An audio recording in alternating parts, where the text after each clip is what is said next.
Hi guys, welcome to the latest CineShow Podcast. I'm Jamie. And I'm Matt.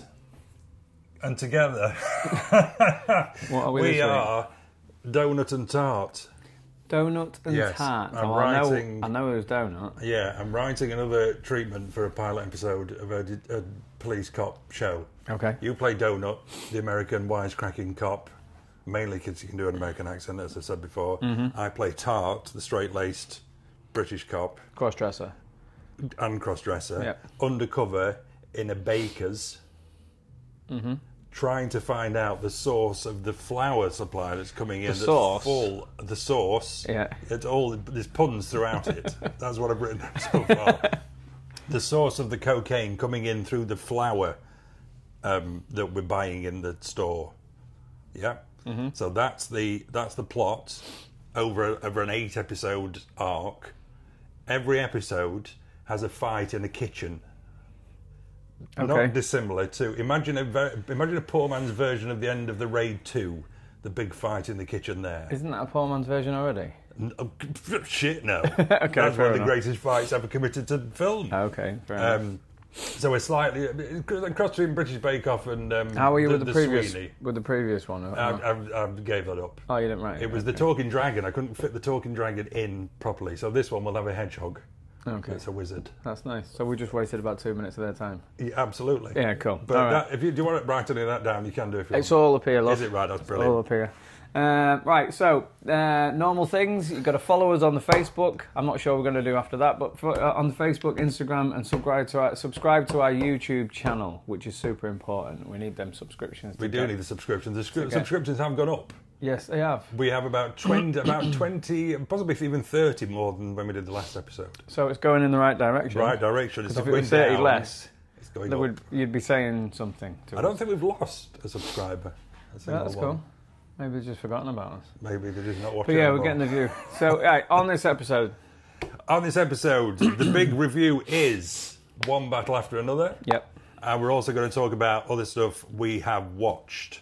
We are also, of course, in my record shop, the Church of Nostalgia, which is situated in the lovely Paris of the East coastal town of Cleethorpes, the jewel of the North Sea.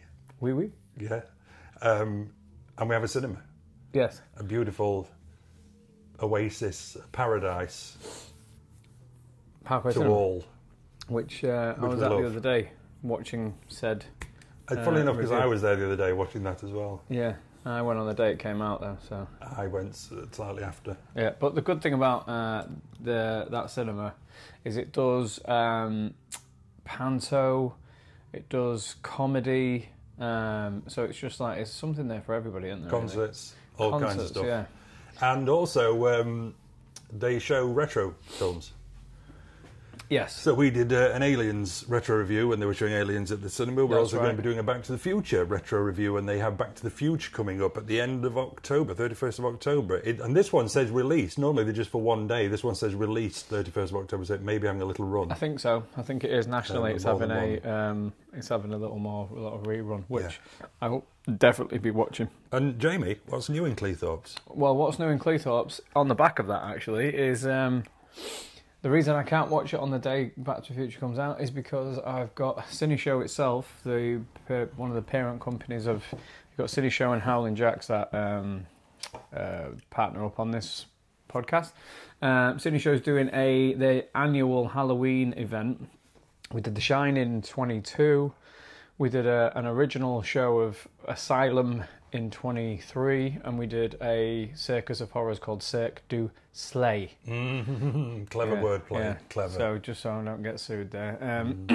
This year we're doing weirdly enough, people's normal Halloween events is they go straight to zombies. We never did that, so we just thought, why not do zombies? Now we've got an original show on the 31st. It's called Patient Zero. It is an immersive show. We're not showing a film this year. We're not. No. We decided to sort of cut the tether to see if people want to come out, and because we've had a few compliments, nice things saying about the actual production side of the stuff we put on.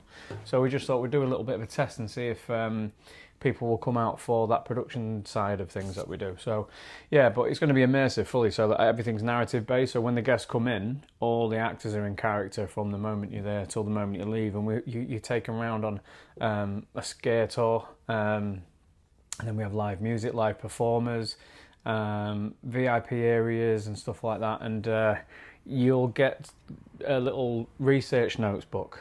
Everyone will get, and then you've got to pick up the clues to see if you can find out who patient zero was. Right, okay. And you'll have to put together the formula for the antidote. Various times, like VIPs, for instance, they'll be getting vaccine passes, but the vaccines are only temporary. Whereas the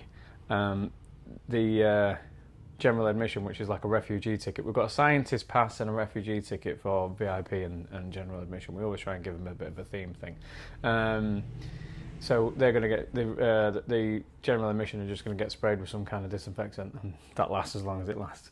But yeah, so we're going to have some really creepy stuff going on there. It's like a Halloween party with a difference. So we'll have music, we'll have the bars, people can dance around, but we're having live music, we're having performers, and we're having like the scare tour. So it's like just an elaborate Halloween party. Will there be people in it that literally acting as zombies wandering around them? Very much so. Wow. Yeah. That sounds ace. So, are you coming? I will try. Is it at night? It's at night time, yeah. Do you not come out at night? Don't tend to. No? Don't tend to. I like to have a bath about 6, gym jams on. Are you a toddler? No, I'm just getting older. All right, okay. It kind of does I get reverse up at back 6, to... lunch at 11, Okay. evening meal What time do you put your nappy 4, half 8. Anyway, as usual, if I can be there, I'd love to be there. we've digressed. Can I just go for a bit and then leave? It wouldn't really work, you see. I'd feel rude as well. Yeah. Um, So basically, we can do it for you, mate. Somewhere here we'll have the website where you can go and buy tickets if you wanted to come and see one of our immersive shows, Yes. which they're always quite popular. Okay, Brilliant. So moving on from that, Let's go on to our big review. Okay, so one battle after another, which we have both seen. Let's have a bit of a rundown. Directed by Paul Thomas Anderson, starring Leonardo DiCaprio, Benicio del Toro, and I'm going to say Sean Penn. I'm going to say they're the main 3 guys. Yep. Plot synopsis. We like a Google plot synopsis. Let's go. Bob is a washed-up revolutionary who lives in a state of stoned paranoia, surviving off-grid with his spirited and self-reliant daughter, Willa. When his evil nemesis resurfaces and Willa goes missing, the former radical scrambles to find her as both father and daughter battle the consequences of their past. Would you like to take a look at a bit of a clip? It's there.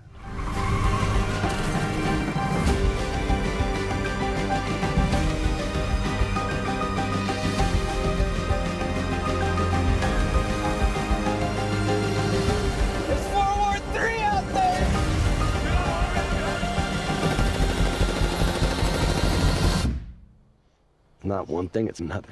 So that is one battle after another. Shall I give my initial thoughts? Go for it. Well, shall we talk a little bit about Paul Thomas first of the Anderson? If you want. Yeah. What a director. Yeah, he is. Like he's a actor's director, no doubt. Yes.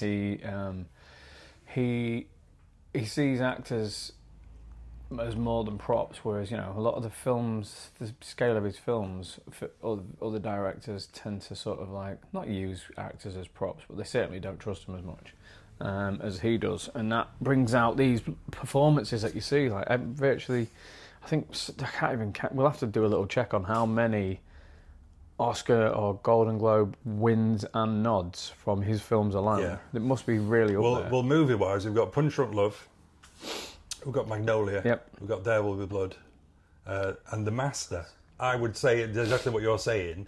Are absolutely all character-driven, all actor-driven. Something to get the actors to get their teeth into. And the same with this is that they have a very, I don't know, you'll know better than me, whether I don't know if it's a loose structure or it doesn't necessarily follow a start, beginning and end. He almost has kind of, and very much in this as well, has kind of bursts of tension. You get like kind of 10 to 20 minutes of like a montagey type feel about it. Yeah. So his pacing is films. unreal for me. His pacing is perfect as a film. He knows when to put the foot down on the gas and when to take it off. Yeah. I wouldn't say it was loose. I would say it was all quite meticulous, but it might come across that way. It might be intentional. Yeah.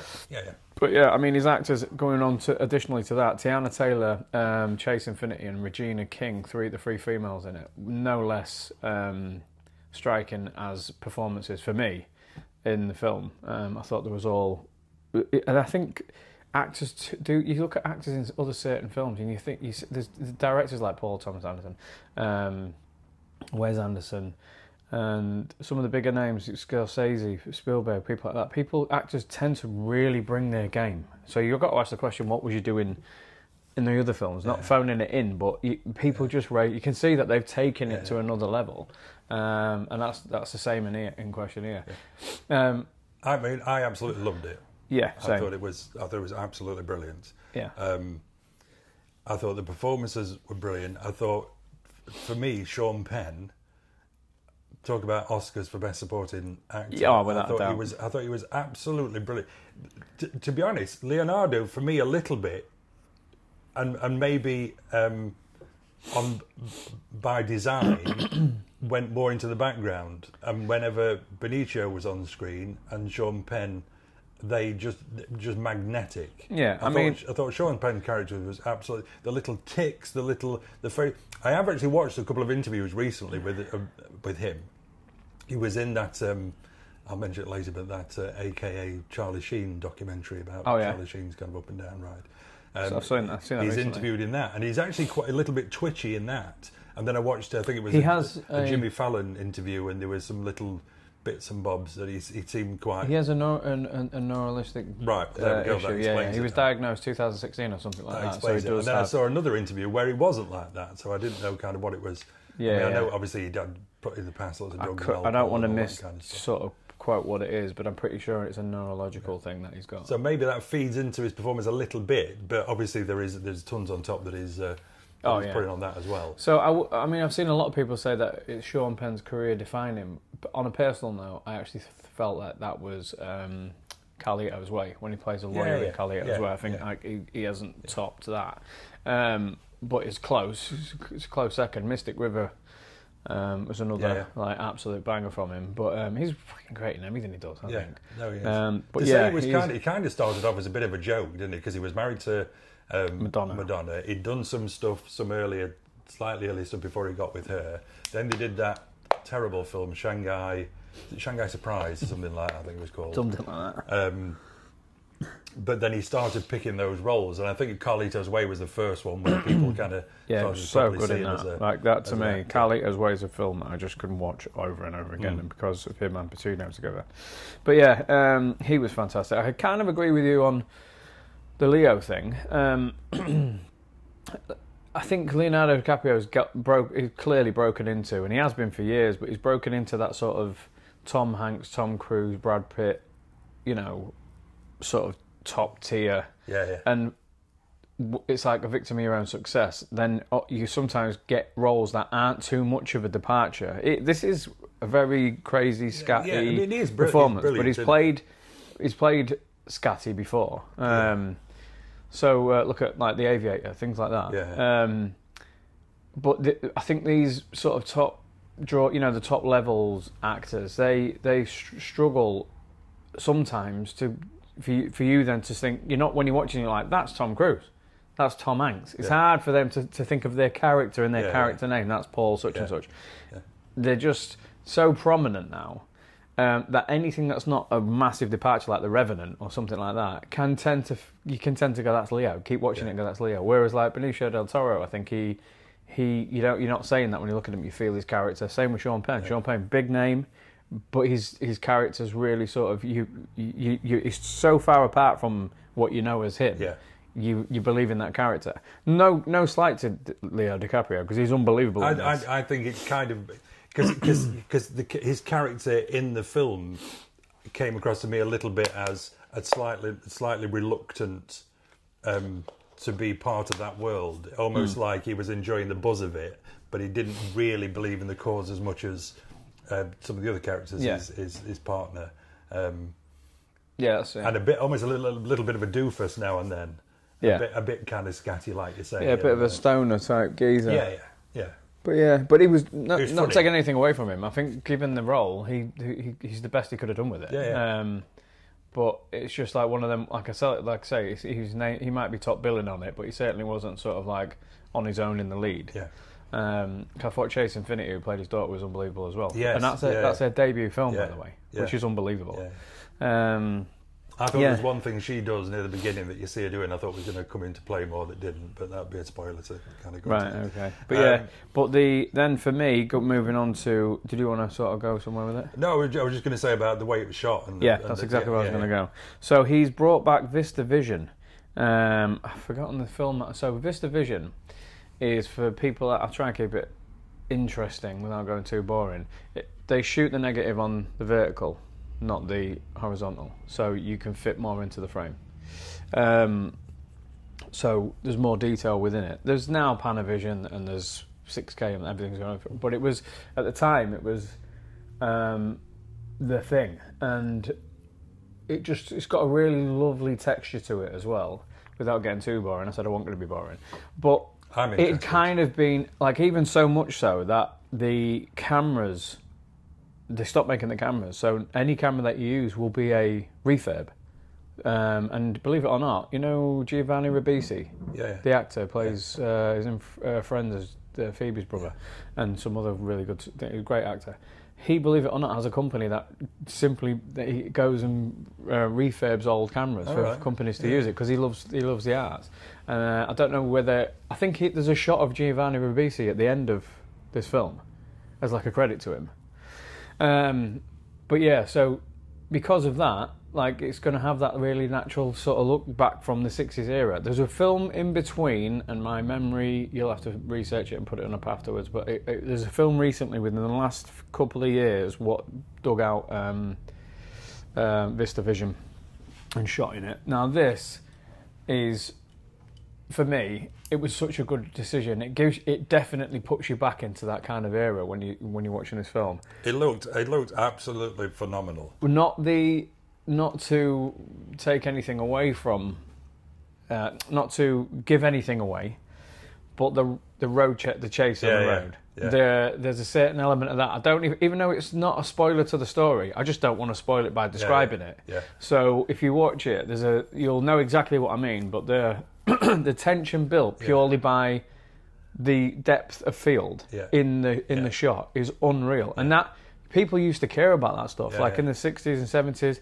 And then we've hit the sort of like jock shock popcorn movies where everything can be done by digital now, and it just doesn't look anywhere or feel anywhere near as good as that. But yeah, the car scenes towards the end. Well, I told you didn't have to, when I messaged you, the first thing I wrote down was hills. Right. Because that bit at the end. Yeah. And you just don't, exactly as you say, you just don't see that kind of quality that often these days. And you do really notice it. When you've not seen it for a while, you do really notice that absolutely. Kind of difference. And when I said to you, I think in one of our earlier episodes, I said to you that it's only my opinion, by the way. I think anybody should be able to go and watch anything at the cinema and share that experience, whatever the story, whatever the style of film. But my opinion of my own thing is, like, you said that you recently wanted to go and see I Swear. Yeah. So no disrespect to it, I want to watch that film, but it's not one I'm going to fall over myself to watch in a cinema. This has to be one battle after another. It has to be watched in a cinema. It has to be. It's just designed for that. There were a couple of other shots that, and again, it doesn't happen very often, does it? When you're watching a film at the cinema and you think to yourself, "Wow, that looks amazing." There was the bit where Sean Penn gets out of the car and approaches the riot scene. In the city centre. So he's in the foreground walking towards the crowd, and it's kind of lit from behind the crowd with some flames, I think, and bits and bobs. Looks astonishing.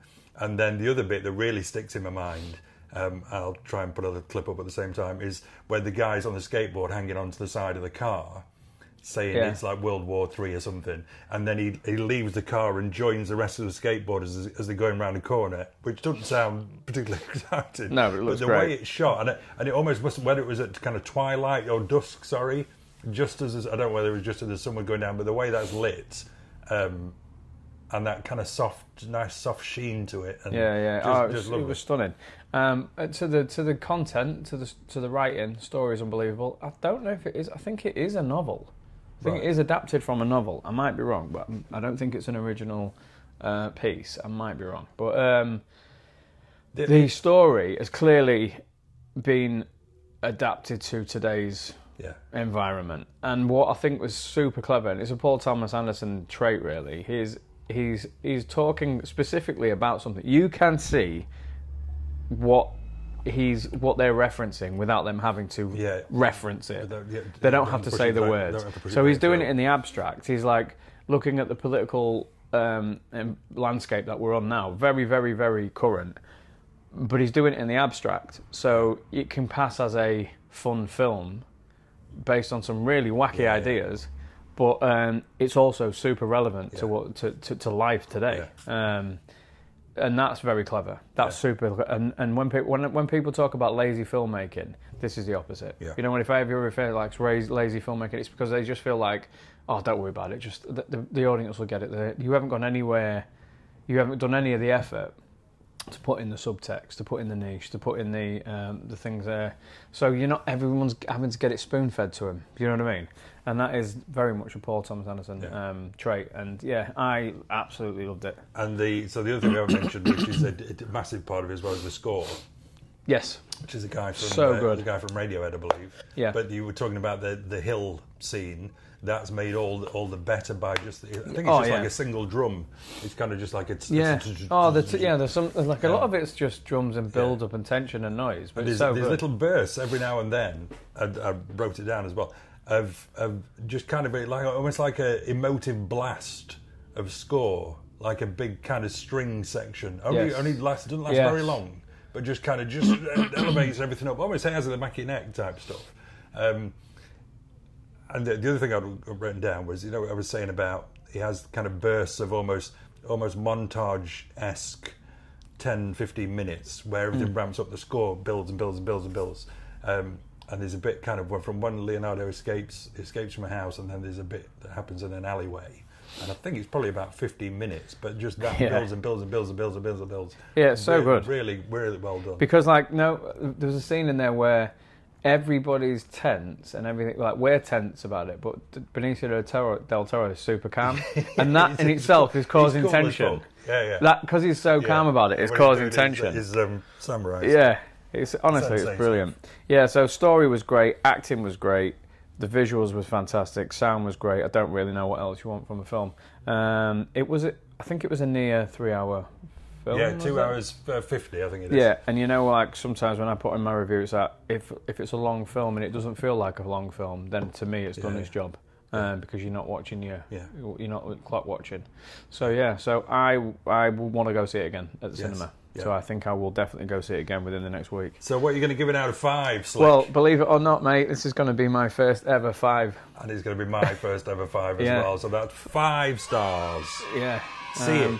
And don't just see that. If you've not watched Paul Thomas Anderson's stuff before, see Punch Drunk Love, see Magnolia. Definitely see There Will Be Blood. Sorry. There Will Be Blood, yeah. Which I would probably rank as his very best.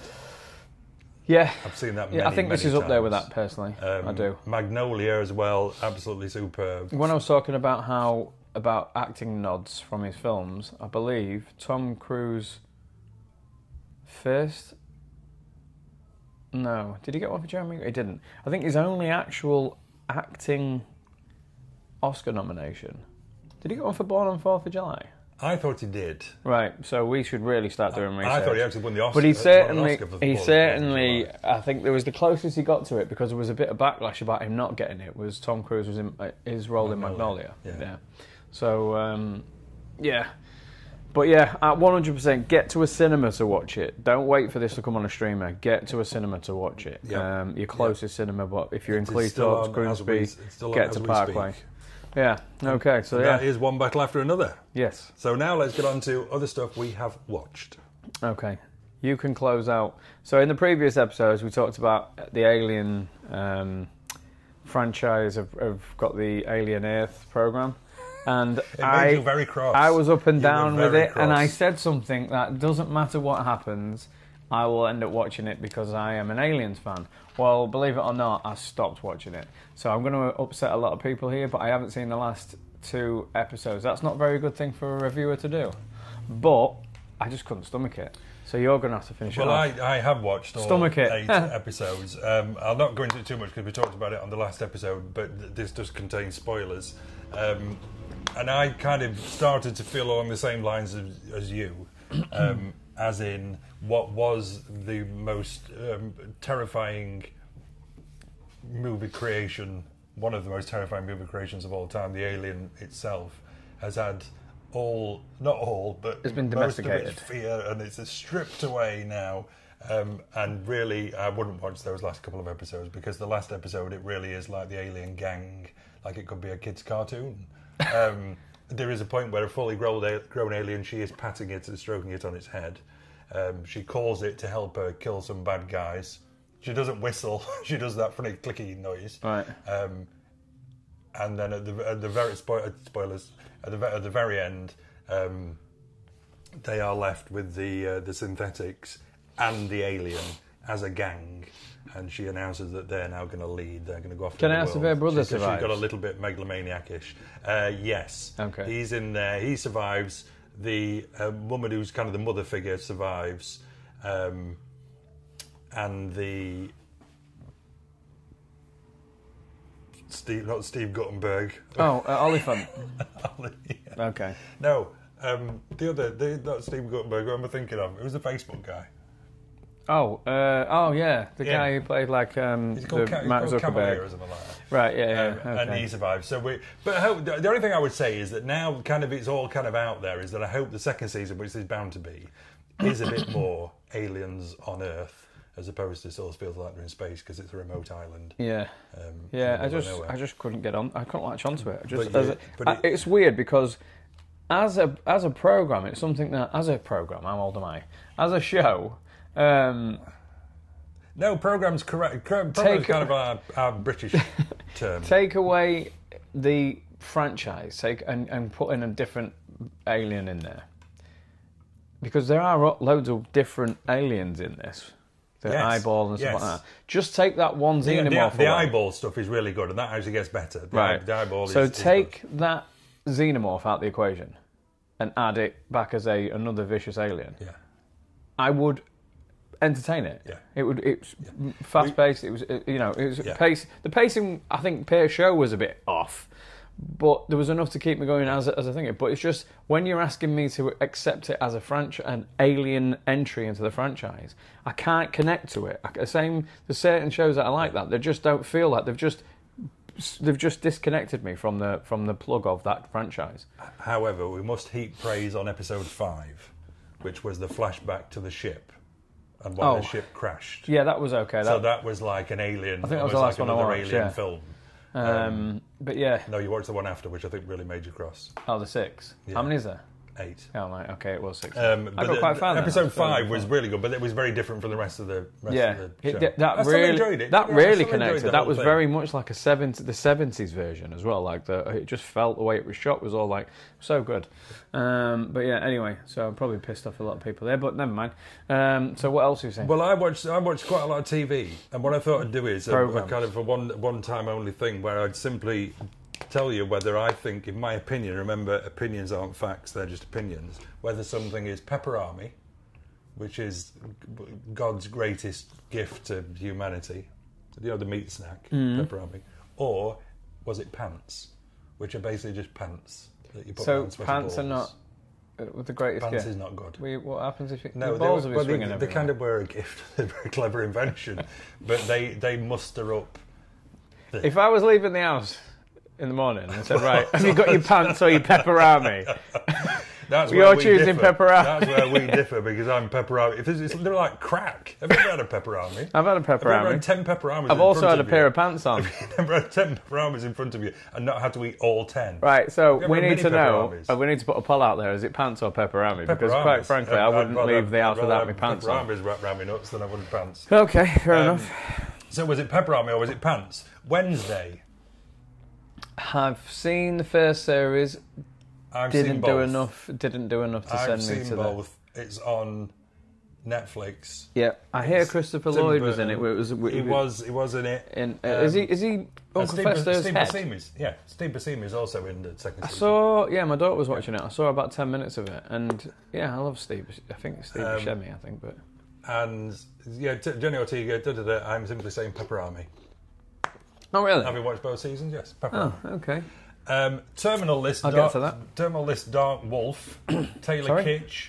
The Terminal List. : Is that the right word? Dark Wolf. Second season to The Terminal List. The first season starred Chris Pratt heavily and Taylor Kitsch. The second season has kind of ditched Chris Pratt because he's either gone on to do something better. Right. And it just has Taylor Kitsch. I won't say too much about it other than it's kind of like wants to be a Mission Impossible, Jack Ryan type thing. I'm saying pants. Oh, okay. Task, the new one, halfway through. You do watch a lot of TV. Yeah, the new one, halfway through, starring Mark Ruffalo. This is an HBO TV show, so you know it's quality before it even begins. As soon as you get that... And Mark Ruffalo. The HBO thing comes in, and Mark Ruffalo. Only 4 episodes in, there's only 4 available to watch at this current time. There's a guy who's a robber, and Mark Ruffalo is a broken FBI guy. He's trying to catch him. It's a bit of a two-hander, similar vein to Heat in many ways. So you see from both sides, you see why the robber is like he is, and you see why Mark Ruffalo is he is, and it's just building and building, and they're getting closer to catching him and that kind of thing. Pepperami, absolutely Pepperami. Really? Cool. So watch that. If you've not been watching Task, watch that. AKA Charlie Sheen, which as I mentioned earlier, was a documentary about Charlie Sheen. I enjoyed that. I loved it. Pepperami. Absolutely loved it, and I thought that it was also nice to see him. What seems like now he's got his head around. I think he's had various times where he said he's back and he's feeling this, and then he's had relapses or whatever. Well, it's been 9 years, I think, this time, but I guess it's still early days in the world of Charlie Sheen. But just seeing him was different. And he was really honest, and there was quite some revelations. Yeah, like one in particular, I'm sure. Yeah. Yeah, I think we're thinking the same one. But really well. I thought it was really well made. It was good. And the people in it as well. I think it was quite good to have like people that was in and around him, rather than social commentators, what they saw on the news and didn't really know. So this one was good because it has the people who was involved in it, giving their accounts. But I think the best thing I took from that was it feels like he's pulling out of that nosedive. It doesn't feel like he's going to be one of the ones that's gone too soon. And that is on Netflix. And I think one thing I liked about that was the geezer who plays the other dad in 2.5 Men. I can't remember his actor's name. But he didn't hold back. And that's what I mean about people actually in the situation. He's clearly said to them, don't sugarcoat I don't think anybody did. I don't think Sean Penn did either. I think he was very honest. And Denise Richards, she was quite open and honest about stuff. So, I recommend that as well. It was good, I enjoyed that. Pepperami then for Charlie Sheen. And then the last thing I've watched, I actually watched all 8 episodes. This was one for Maxine. Maxine liked it. How do you get the time? Maxine I told you, bath at 6, Jim Jam's on, that's it. Okay. TV movie time. Maxine likes anything to do with serial killers, vampires, zombies. She doesn't like things about werewolves because she doesn't like them to be mistreated, because she doesn't like anything where animals are hurt. Serial killer slasher films, all that kind. Loves all that kind of stuff. So we watched Monster, the story of Ed Gein. Now this is by Ryan Murphy, who's the guy who did the American Horror Story stuff. Okay. And he's also done 2 others of these. So this is his new thing that he's doing at the minute. So he did one on Dharma. Yep. Which was brilliant. Very heavy going. Yes, I saw hard that. to watch. Brilliant. Then he did the Menendez. I think it's the Menendez brothers, the 2 kids who killed the parents, which was also brilliant. And then this is his latest one. We have an 18 certificate for things. I think this probably needs a 21, possibly a certificate 35. Okay. Because it is full on and it's hard. It is very hard to watch in places.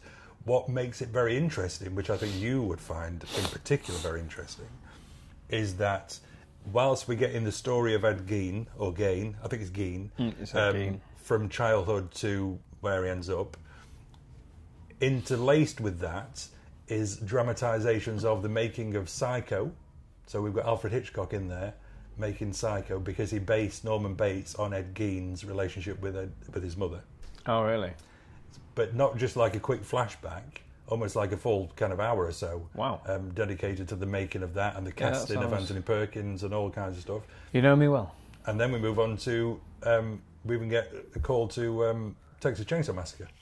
Right. And a character playing Toby Hooper, director of that, because of he wore faces and that kind of the Leatherface stuff and all that. So that makes it very different. And towards the end, it almost becomes an MCU of serial killers. I won't say any more because it is very weird. It is awful to watch, and there are bits in it where you got to look. I mean, we even fast forwarded some little bits because there's bits you don't need to see anybody doing or do anything. Okay. Of dead bodies and various things. But weirdly, as he's done with the other stuff, particularly with the Menendez brothers ones, you do kind of weirdly feel for them. It's the way he makes these programs. Yeah. So he humanises them. Yeah, so towards then there is a very human element, almost like a sentimental element to it. Yeah. Before you're quickly reminded of the real deal and all the rest of it. But then there is always something about, and this is kind of my background of what I used to do and training courses and that kind of stuff, there is a root cause to everybody's behaviour. And I always think of that. Whenever anybody does anything awful in the world, I always weirdly think of what kind of childhood must they have had or what's gone off in their lives to have made them come to that. And it's always interesting, I think, with these things to Ryan Murphy's take on the childhood of these people and what they went through and kind of why they ended up like they did and stuff. Not forgiving anything that person did, of course, but no. That was what but makes it more humanises. I mean, that's the easy thing to forget, isn't it?